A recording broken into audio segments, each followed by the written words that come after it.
In this video, we're going to discuss reharmonizing a melody. Reharmonization is a cornerstone of remixing where you change the chords or the harmony that surround the melody while usually keeping the melody intact, especially if you're using a sampled melody like a vocal. Now, there are a lot of ways to approach this, but I'm going to show you the way I do it. Let's take a look at this piano track, and what I've done is I have just used the piano instrument in Ableton to record the vocal melody, and this is what it sounds like.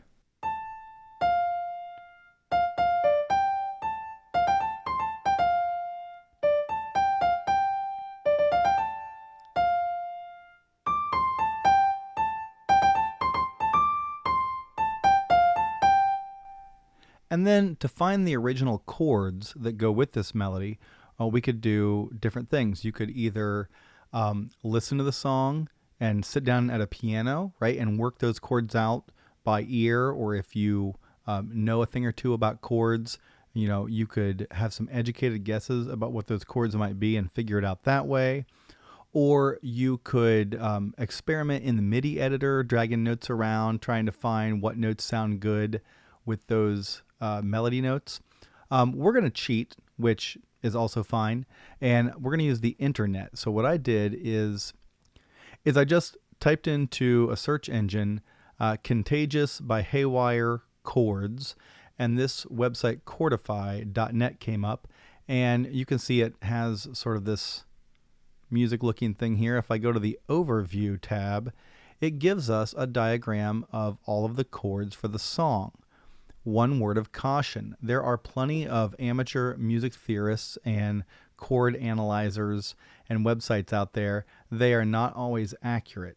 So if you want to be sure, you need to listen to the song and play the chords that you see along with it to make sure they're accurate. That's what I did, and these chords are in fact accurate. The only difference between these chords and the chords in my session is that these chords are up a half step. As I mentioned in the last video, I pitched the vocals down a half step, one semitone, and so all the chords have to follow that too. But other than that, they're the same. And you can see there are about 5 or 6 chords and they loop. So we have starting with the G sharp minor 7 to E major 7, C sharp minor 7, D sharp minor 7. This little M means minor. G sharp minor 7, so it repeats E major 7, C sharp minor 7, D sharp minor 7. Then it repeats again, except that in the 6th bar, it does not have the C sharp minor 7. It just has the D sharp minor 7 for the whole bar. Then in the last bar, instead of C sharp minor to D sharp minor 7, it's A sharp minor 7 to D sharp minor 7. So a little variation there to spice things up. You may notice in a lot of the chord websites, there is a sharp bias. Most of the musicians that I know would probably think of this as like A flat minor, or you could possibly think of this as B flat minor 7 or D flat minor 7, but there is a sharp bias, and that could be because up until very recently, Ableton Live itself had a sharp bias that could not display flats.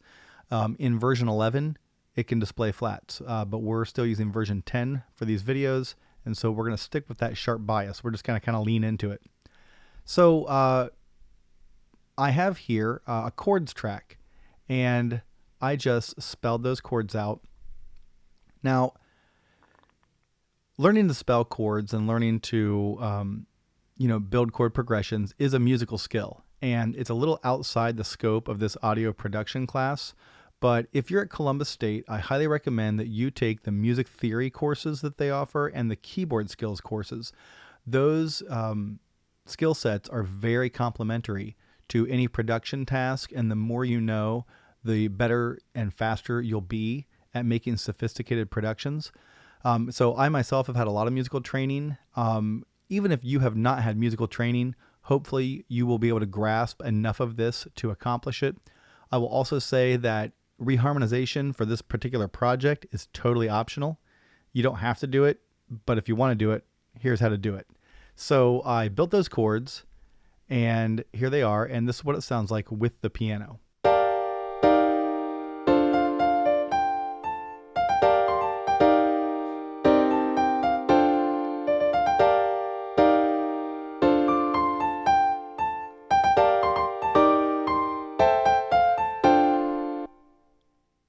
So you can hear some very interesting interplay, both harmonically and rhythmically, between those chords. This clip has the same chord rhythm as the original song, and I stuck with that rhythm, and I changed it up for the reharmonization, as we'll see in a minute. But basically, these go together. Now, let's reharmonize here. Let's take the note F, and over here in a blank MIDI clip, I'm just going to put the note F right there. And F could be in a lot of different chords, okay? In this situation here, F is the seventh or the top note of a G7 chord. So it could be G7, and that's fine. I'm going to use the Option key or Alt key on a Windows machine to copy notes as I drag them. This is the original context where we see this F.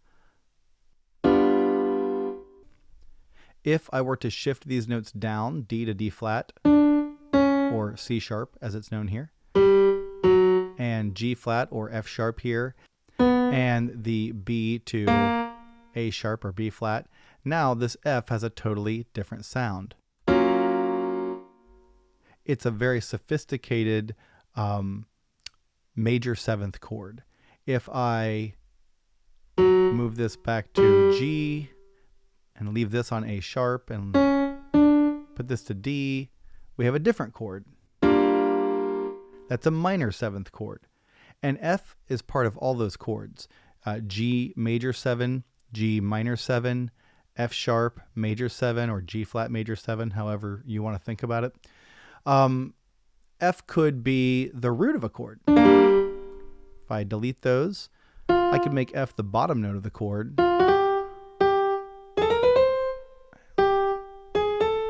It could be an F major chord or an F minor chord. Or it could be an F major 7 if I add that fourth note up there on the seventh of the chord. Or if I wanted to make it like a bluesier sound, I change that to a D sharp / E flat there. We have an F7 chord. If I leave that there and change this to A flat, F minor 7. So F could be the top note, it could be the bottom note, it could be somewhere in the middle, right? I could put F as the middle note in a D flat major chord, or in this case, C sharp major. I haven't changed F. It's stayed the same pitch the whole time, but the notes around it have changed, and so the harmony has changed. So basically, what you try to do in reharmonization is you look at a note and you think, all right, I see that this note is originally in this chord, but there are a lot of other chords that could be in too. Why don't I use one of those chords instead? That's an oversimplification, but if you haven't had a lot of musical training, that's going to be enough for you to think about. And again, I can't stress enough, take music theory courses, take keyboard skills courses, take guitar courses. It will help you dramatically. So let's take a look at the reharmonized melody here with this piano sound. And what I did is exactly what I just described. I took every note of the melody and I put different chords to it, and this is what it sounds like.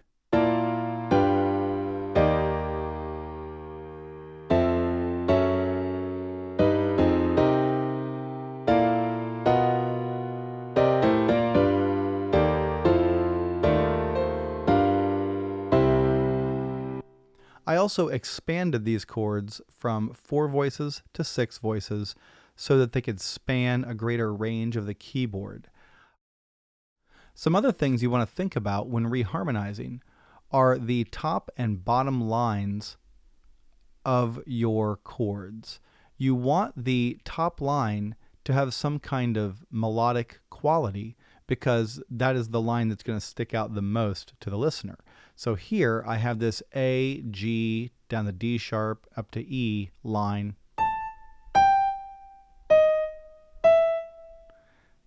And then down the D sharp. And so when you play it through, listen for that top line, and it is melodic in nature.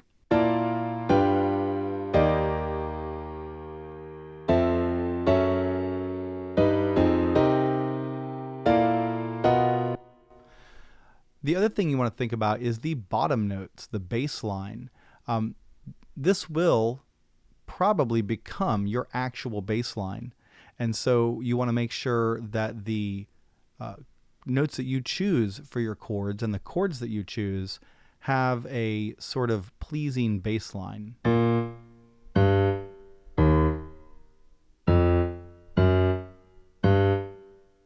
So this time, listen for just the low notes.